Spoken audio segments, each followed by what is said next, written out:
In this video, I'm going to show you how to place the front brake calipers on this Toyota Corolla. Located right behind your front wheels, let's get started. With the vehicle safely raised and supported, if the vehicle has hubcaps on the wheels, remove them simply by prying them out. At this point, whether you have hubcaps or not, you're going to use a 21mm socket to remove all 5 lug nuts and then remove the wheel.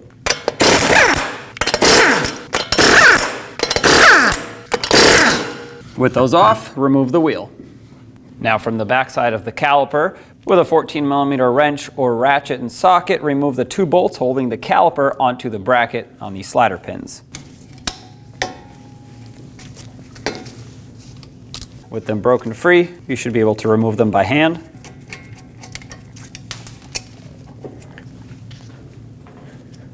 Take off the pads, slide them out of the bracket. Now with a 17mm socket, we'll remove these 2 bolts that hold the bracket onto the knuckle. Leave that threaded in partially and remove the top one. And finish removing the bottom one. Pull the bracket off.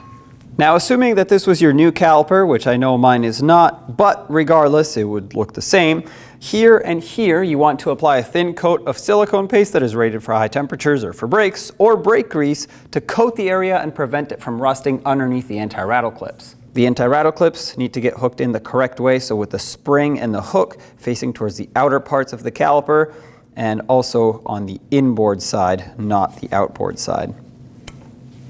Press them in all the way. And with both of these done, do the same to the other side of the bracket. Now you want to remove your slider pin. Do this one at a time because one of them will have this rubber sleeve, the other one will not, so they need to go back exactly where they came from. I'm going to add a thin coating of silicone paste or brake grease to the pin itself. You can't put too much on it or it'll just get wiped off as it gets inserted into the caliper bracket. And I'm going to take some of that silicone paste and add it inside the boot. This is going to create a nice reserve of grease for the pin to be lubricated for a long time. Then take that lubricated pin, slide it in the caliper bracket. You'll notice that there's air trapped behind it that if it doesn't come out of the boot, that's okay. Press on the pin and squeeze the boot and that'll squeeze all the air out. Make sure this slides smoothly, which it does, so that's great. Do the same to the other pin. Take your caliper bracket, line it up with the front knuckle, slide in the bolts and start them in by hand. Torque these bolts to 79 foot-pounds.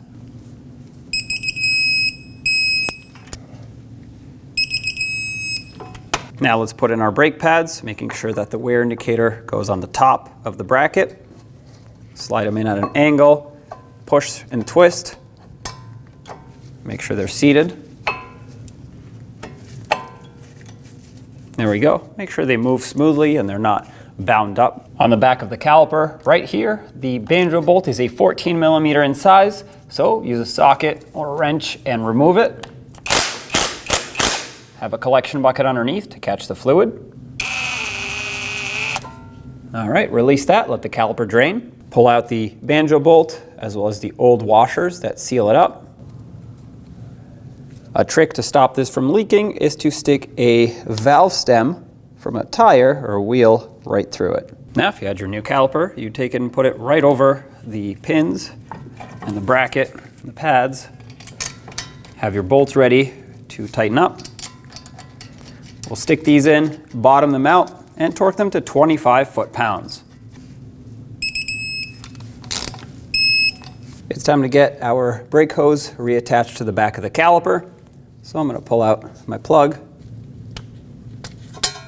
Now I have some washers that are the same style as what I removed, which means they're together. Typically they are separate, so you'll have one that goes on one side and one on the other. I'm going to put these on here. If you had the individual ones, you'd put one on the bolt, then stick the bolt through, and then put another one on the other side. Now attach your brake hose to the caliper. Start tightening it. Make sure that the brake hose hooks in to where that groove is cut out for the hook. We'll snug this up, bottom it out, and the torque for this is 22 foot-pounds. Basically what you're looking to do is squeeze those washers to create a nice tight seal. Now with that collection bucket still underneath, I'm going to remove the cap off of the bleeder screw. Sometimes it's easier to pry it off with my wrench, and then use an 8mm wrench, break this free, and we'll let gravity pull fluid into the caliper and up and out of the bleeder screw. This will push out all of the air. After the gravity bleed, you may still want to do a full manual brake bleed, which you'll see how to do at the end of the video. For now, we'll wait for a steady, clean trickle of fluid with no air bubbles coming out of the bleeder screw. And there we have it. So I'll close this off,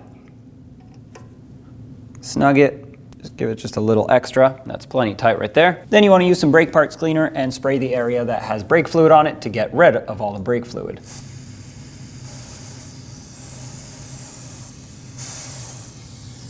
And once that's all cleaned up, put the cap back onto the bleeder screw. Reinstall the wheel. Start on all 5 lug nuts, bottom them out in a cross pattern, and also in a cross pattern, torque them to 76 foot-pounds.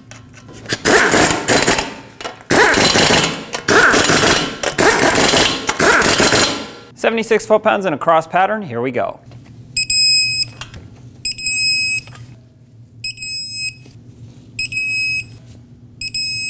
Double check them all.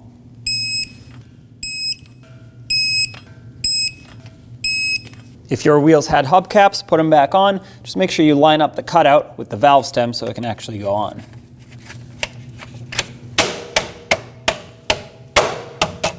Pump up the brake pedal, top off the master cylinder, and take it for a road test. Under the hood, locate your brake master cylinder, which will be on the driver's side by the firewall near the battery. To access it, we'll have to peel off the weather stripping here just by unhooking it from its retainers. And then this cover pulls right up and out of the rest of the plastics here, and then all of this folds right over. And with that out of our way, we can see our brake master cylinder and access it a lot better. Mine is very clean, but if yours has a lot of dust and debris, clean it off with a paper towel or a rag first, then unthread the cap counterclockwise, and if you look on it, it'll say that you need .3 brake fluid for this braking system. We'll set that aside. At this point, I like to remove as much of the old fluid from the reservoir as possible to start off with completely fresh fluid. So to do that, there's going to be a little screen in here. With a gloved hand, I can stick my fingers in here and pry up on it. Sometimes it is a little difficult to get it out. If you can't pick it out with just your fingers because it's too slippery, you can use a small pick to help pry it up and out. Once you get it up to the top, you're going to want to turn it counterclockwise and it'll pop right out. Set that over in a clean spot. Now with the help of a fluid transfer pump, remove as much of the old fluid as possible from the reservoir.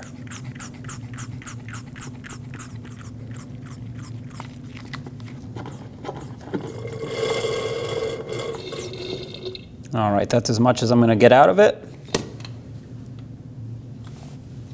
Now reinstall the screen. Push it down all the way. And top off the master cylinder with fresh .3 brake fluid.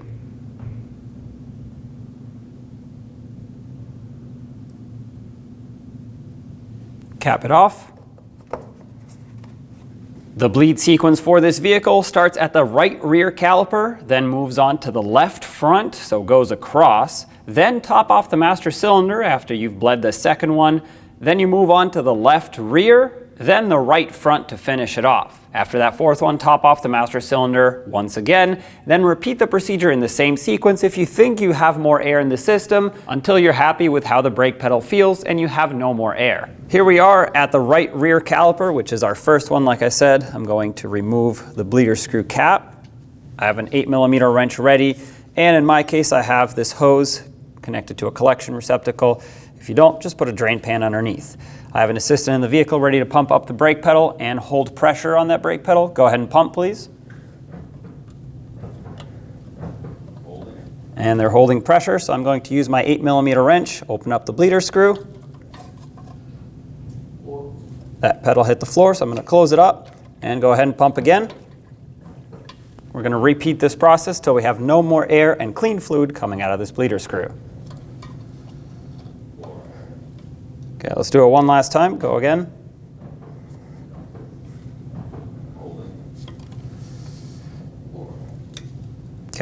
That was good. You can let go now. I'm going to remove my hose. If any brake fluid dripped, use brake parts cleaner and a rag to clean it all up. And of course, cap it off. Now we'll move to the left front. I'm going to do the same thing. Remove the bleeder screw cap, install my hose, an 8mm wrench for this as well. Go ahead and pump, please.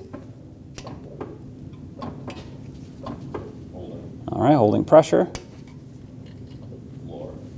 And go again. Okay, one more time. Perfect. You can let go. There's no air in this caliper here, so everything's good to go. I'm going to wipe any brake fluid off, cap off the bleeder screw. It's time to top off the master cylinder, so take the cap off, fill it with fluid, and cap it back off. After that's topped off, repeat the same procedure to the left rear caliper, then the right front to finish it off. Top off the master cylinder one last time. And now let's get this piece reinstalled. It has two hooks on the back side that have to slide in, and then it secures in the front. Make sure it clicks in, and then reinstall the weather stripping. Now put the wheels on and torque them to 76 foot-pounds. When only the best will do, demand TRQ. The only company that lets you view before you do.